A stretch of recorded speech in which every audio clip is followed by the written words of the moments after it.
Hi കുട്ടീസ്, എന്തെല്ലാം?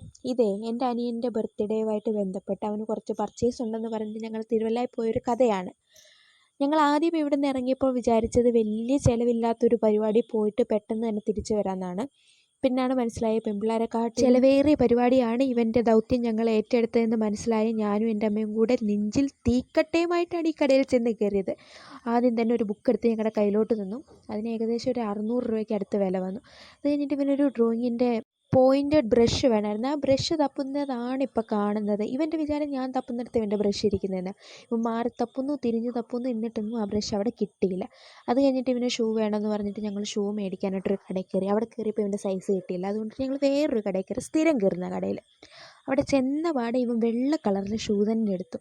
ഇതെടുത്ത് കഴുകി ഞങ്ങൾ മടുത്തത് കൊണ്ടിട്ട് ഞങ്ങളത് വേണ്ട, വേറൊരു കളർ എടുക്കാമെന്നൊക്കെ പറഞ്ഞ് ഇവനെ പറ്റിച്ച് വേറൊരു കളർ എടുത്തു. അതും എടുത്ത് മേടിച്ച്